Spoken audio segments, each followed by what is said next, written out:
to another episode of Curtain Call Conversations. I'm here today with Onjali Rauf, who is an award winning and best selling children's author and currently has The Boy at the Back of the Class out in theatres on tour. Welcome, how are you?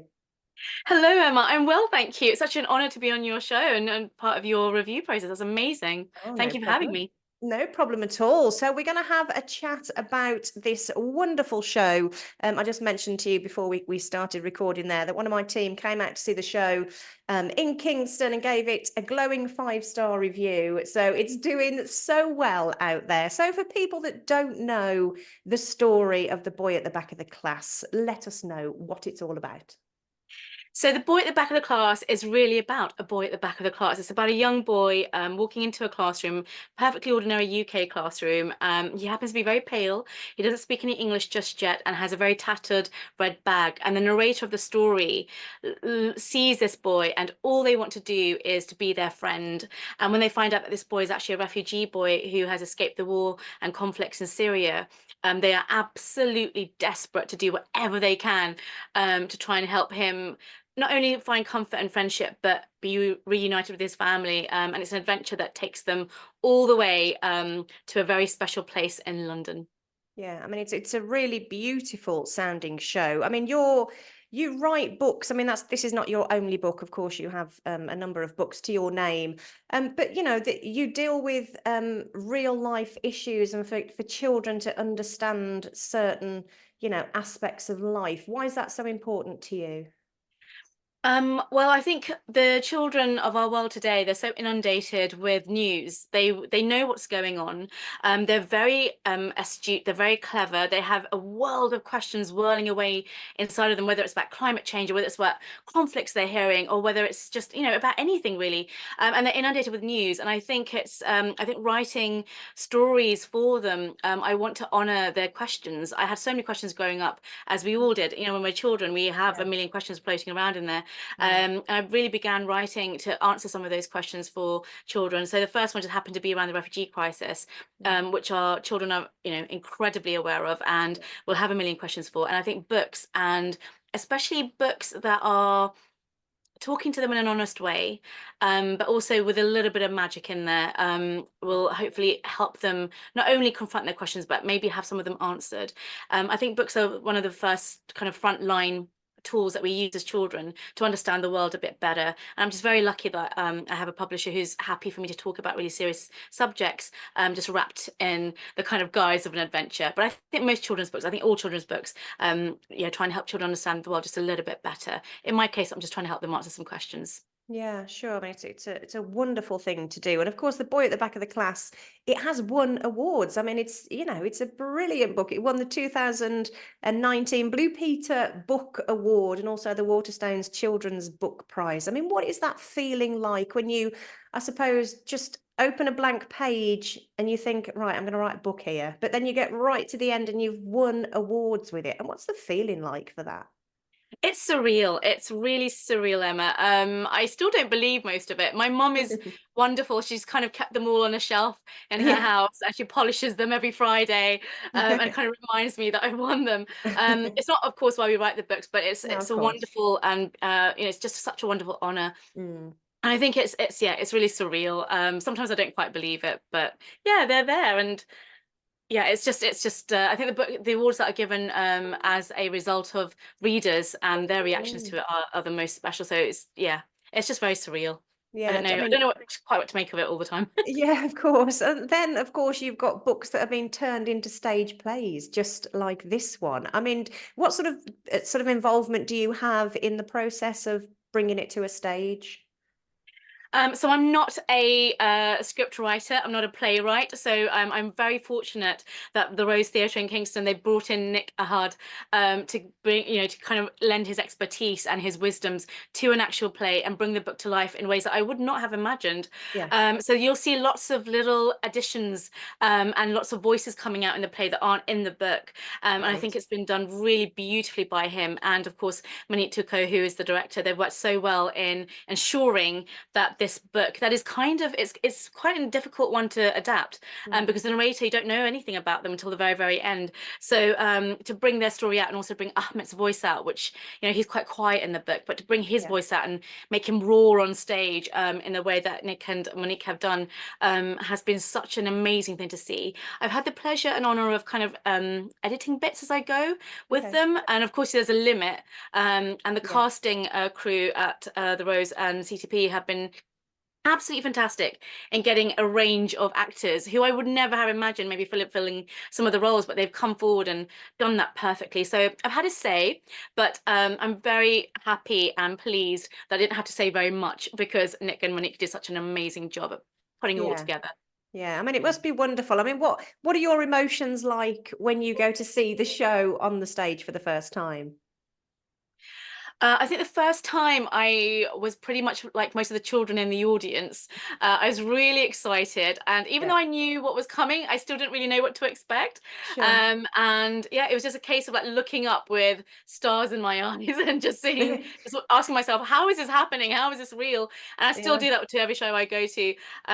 But it's been really amazing, and to see the audience reactions, I think that is something I hadn't really prepared myself for. So to hear, you know, people kind of sobbing in the background or Oh, laughing and yeah. cheering, and especially when you go to the school shows and the kids getting up off their seats and cheering at the end, like it's just incredible. But yeah, again, very surreal, much like the awards. Like it's just a moment of out of body experience where you're kind of Mm. floating and looking at all of this, going, how did this happen? But Yeah. I know how it happened. It happened because of the kids and the teachers and the Yeah. way they've run with it. It's I'm very lucky. Because I Yeah. think schools do. I mean, this book is on the curriculum. Am I right in saying that? Yes, it is. Yeah. I think for some schools, yeah, yeah, for most Yeah. schools, I mean that must be an honor in itself, really. That yeah. Mm. that schools are bringing these kind of stories, which are so important, as you said at the top there, that children understand what's going on in the world because it is a crazy, crazy world, and there's just so much to take in, and it sometimes can be just so overwhelming for them. So to have it in a book where they can, lose themselves as well, I think, Mm. is always so wonderful. Yeah. Also wanted to make mention of your organisation that you've founded, Making Herstory. Mm. Um, I mean, tell us about that. I mean, it's a wonderful, wonderful thing that you've done, and I'd like people to hear all about it. Thank you, Emma. Making Herschel was founded long before any of the books were published in 2011, 2012 actually officially, and it was literally it was set up to help women and children escaping Mm, violence within the home. So they are refugees in a sense, yeah, and then from that was born O's Refugee 18, where we started going out to the camps to work with frontline refugees. So it kind of birthed another arm. But yeah, it's literally to help people escaping for their lives and trying to yeah, ensure that we can signpost them to services that they need or help refugees around the country gain the resources they need to help the women and children entering their doors. And with Rose Refugee 18, we work on the ground. We have a shared warehouse now with Mobile Refugee Support, and we get to use the funds from the book, use the funds from the play to ensure mm, that that work is continued without us having to constantly ask for money, which is such a blessing. But yeah, it's kind of those are the two worlds that my book worlds kind of rotate around. And yeah, of course, I meet many children through them, child refugees like Ahmed in the story, yeah, and of course children like the narrator who are just have such the most huge hearts and they just want to help and be friends even for a day, and volunteers who are just like that as well. So it's kind of all a mishmash, everything in my book world and my worlds out in the refugee camps or the women's shelters. They're all kind of mm, yeah, like this, just interwoven. And I'm very lucky I get to do that, and I'm very lucky that the schools and the teachers and librarians who are taking the books in and discussing what's going on they're doing my job for me, which is to inspire and hopefully get children to be like little mini Tintins and ask questions, and mm. find their own answers and maybe find their way into helping us do those works in the future. Yeah. I mean, your books. How many books have you written in total now? There's been 4 middle grade books, so the thick ones, and then there's been a compilation of 7 fairy tales. So when I get really stuck, I go off and write fairy tales, and I always get stuck, so I write many fairy tales. Yeah. Um, and then there was A Hope on the Horizon, which was born out of children writing to me after Boy at the Back of the Class came out. Hundreds of letters asking what they can do to help refugees. So I wrote a non-fiction book to try and help them in their activisms around that. So around 7, and there was a mini book about food poverty and Mm. yeah, food banks and just, you know, what's going Yeah. on there, which is another whole thing that we need to Sure. talk about Yeah. in Oh gosh, I know. much Yeah, we depth. could. Yeah, we could have another hour on that, couldn't we? Yeah, At the exactly. So moment, about 7 or 8. unfortunately. Yeah, Yeah. I about mean, 7 or 8, yeah, yeah. that's amazing. Are you working on anything currently? Yes, we've just kind of signed off. The cover's been done finally. I'm about 2 years late with it. But there's a new book called The Letter with a Golden Stamp. It's Oh, coming out on the 11th of April, and it's about a young carer, because I think they're very much, you know, children who are caring for yeah. loved ones at home and Yeah. doing, you know, heroic jobs are just incredible. So it's about a young carer secretly caring for the mum and an epic postman. Oh, wow. It sounds Yeah. fantastic. Can't Thank wait to you. see that one out and about. I mean, hopefully, who knows, we might get a stage production of that one as well. That would be lovely. That So would the be boy lovely. at the back of the class is out on its tour. I shall pop on the slide where people can see the show. You're heading to the Malvern Festival Theatre from the 19th to the 23rd of March, which is where I'm hopefully going to see the show myself. And can't wait because you've explained it beautifully. And I think, if the world was filled with people like you, Anjali, I think we'd have a lovely place to live. But unfortunately, it's not. It'd be more chaotic for sure, but there's far better and many more golden hearts than we know of in the world.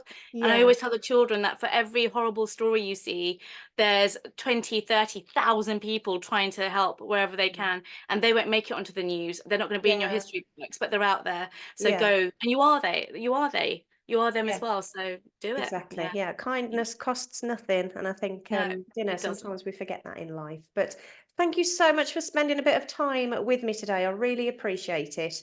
And Thank good you, luck with Emma. the rest of the tour and whatever it is you've got coming up. Thank you, Emma. I look forward to seeing you in Malvern. Fingers crossed. Yes. Oh, that'd be fantastic. Take Thank you, care. darling. Thank All you. right. Bye bye.